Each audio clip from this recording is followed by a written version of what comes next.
Hi and welcome to today's video. Today we're looking at the Z5 low light performance. And what I'm going to do in this video is compare the Z5 low light performance with my D780. I've had lots over the last year or so since I've been doing videos about the Z5. I've had lots of people get back to me and say that they don't think the low light performance of the Z5 is very good. It's not as good as the Z6 II or the D750 or whatever.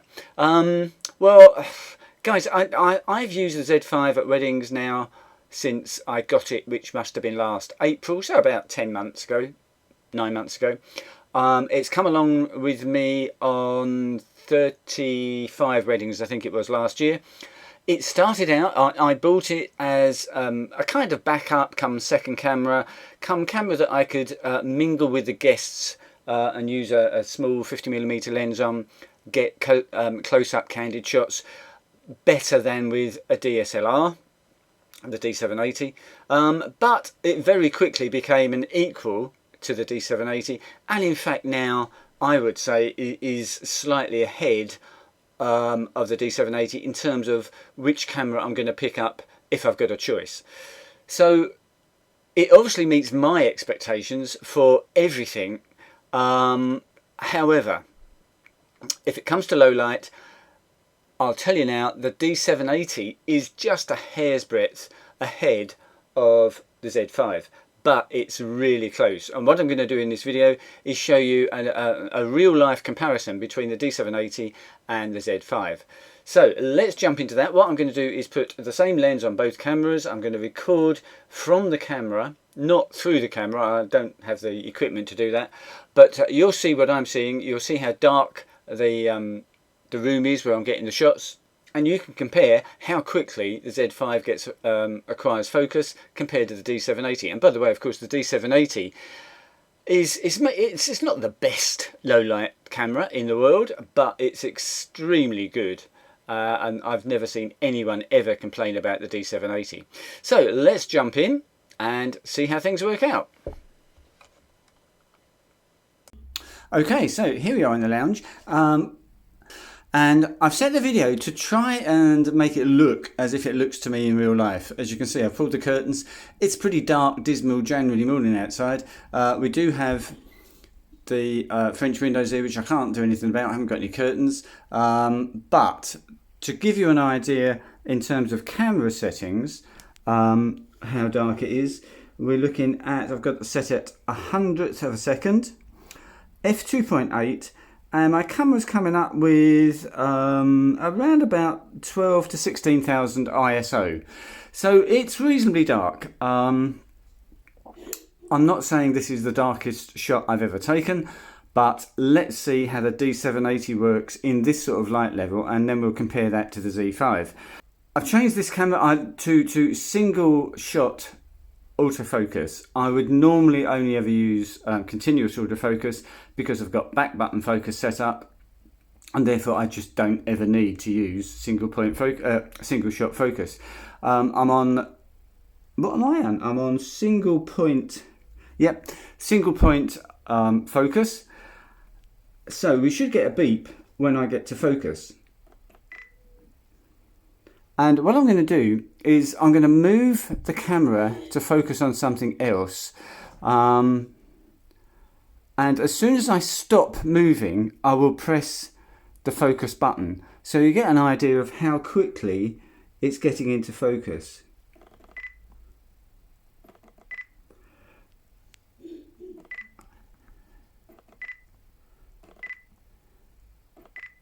And as you can see at the moment, I'm pointing on the very dark settee. Let's go to something a bit lighter, to the carpet.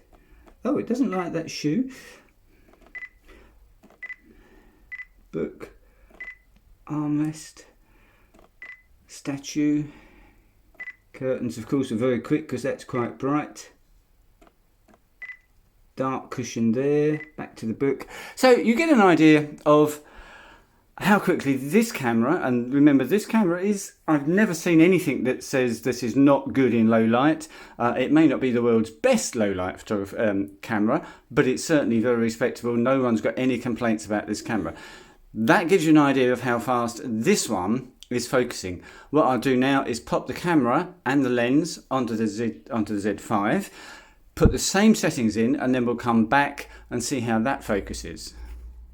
Okay, so 2 minutes later, try and get my camera straight. Right, exactly the same settings on the camera. So we're looking at hundredths of a second, f2.8. I've got auto ISO, and this, when I point the focus point, again, I've got single focus point, single shot autofocus, so you can hear the beep. When I point this at the SETI, I'm getting 16,000 ISO. So it gives you an idea of how dark it is. Right, let's do the focus test, same as we did on the D780. Bit slower.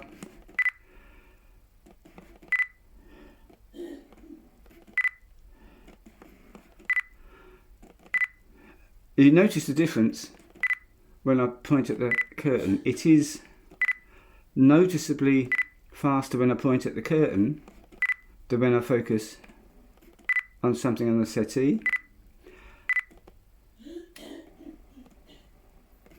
And that is taken, that, and now I'm pointing at the black statue over in the corner of the room. There we go. That took a couple of seconds. Back to the curtain, very quick. Back to the statue, that took a little while.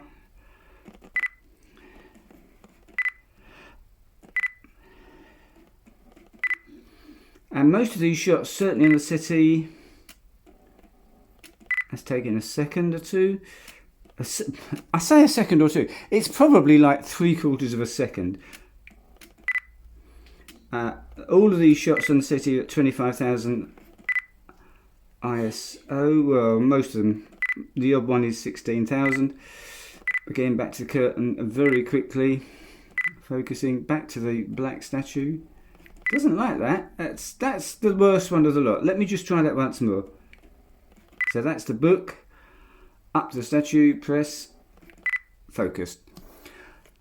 So that's as bad as the Z5 gets. I do shoot at lower light levels than this, maybe on a first dance. It's a bit darker when I'm actually trying to focus on people. There might be a lot more lights around, but they tend not to actually illuminate the subject very well. But it's usable. I don't get shots from a first dance which are noticeably out of focus, where I notice it's hunting or doing anything stupid. Let's go and have a look at a couple of those shots, just so you can see that they were actually in focus.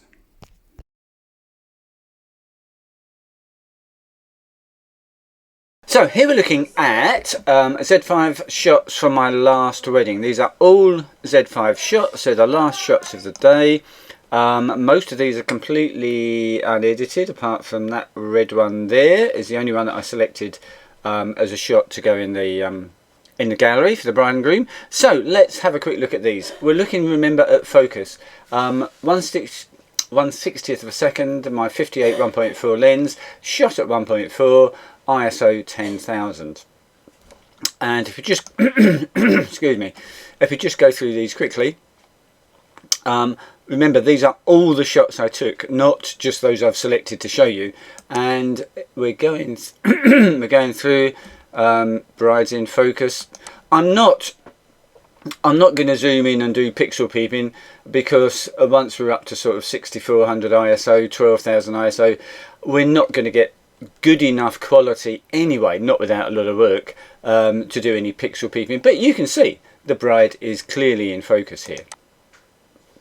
That one I'm not too sure. I've got no idea who I was focusing on. Probably this woman here, but not particularly good shot anyway. I guess I was focused on one of these three people. I'm not exactly sure what. Now that one is extremely dark. Let's just, in fact, I'm going to apply my preset. I've got a preset that's called Basic, which does a few things, and normally all that leaves me to do is to adjust the exposure, and I end up with a pretty decent shot. Well, again, it's this guy here who was the best man, or this woman here. Again, both in focus. So I think I'm just going to say that one. I'm not sure. Yeah, someone's in focus there. It's difficult to tell, obviously, when there's a big group of people who I actually put the focus point on. And I would have been using a single focus point, or the D9 focus method, using and I would have put the centre of that 9 focus points over. I'm not sure, but it's, unless it's the bride or the groom, it's difficult to know at the time who we actually focused on when people are this close together. But it's not like any of these are way out of focus. Back to the bride, although I wouldn't say that I particularly focused on her. Let's just have a look at the shot that I did give to the bride and groom. That was this one, and obviously focused on, I'm guessing probably on the groom. 8000 ISO. Obviously 8000 ISO, we're not going to get tack sharp photos, but it's in focus, and that's the whole point of this video. So out of all those photos, 1 2 3 4 5 6 7 8 9 10 11 12 13 that we've looked at, every single one has got someone in focus. It's not a problem focusing with the Z5. Okay, I'm using a 1.4 lens, but we've still got very high ISO. It works, it does a good job. Out of the Z5 and the 780, I would slightly prefer the 780, but I'll tell you what, let's, while we're here, let me just pop over and we'll just look at the shots from the 780, again just of the first dance. That's the darkest part of the day, and compare those. What shots did I get with the 780? Now I had the zoom lens on the 780, just to capture any shots which the 58mm was too long for. So most of the shots on the zoom lens on the 780 are probably going to be at 24mm to get a wider look to the shot. And as you would expect, I think most of these are going to be in focus, because the focus is a hair's breadth better on the 780 than the Z5. Now there, whoa, see? It's at 25,600, but that doesn't look to me like we've got very good focus. It looks, unless I was focusing on these guys in the background here, I can't imagine why I would do that. So it looks like it misfocused on that shot. This shot, I've got no idea what I was focusing on. This is yeah, this is real life. This happens at weddings. One more shot here. Let's again apply my basic preset. Adjust the exposure, and certainly the bride and groom in focus. So, as I say, D780, a hair's breadth more preferred than the Z5 for low light shots, but as you've seen, certainly no issues at all with the Z5. And I'm happy to answer any queries you've got on the Z5, on the settings. I have done some videos in the past on the settings that I use on the Z5. Whatever it is I've got set, it works. So that is my take on the Z5 low light performance. Thanks for watching.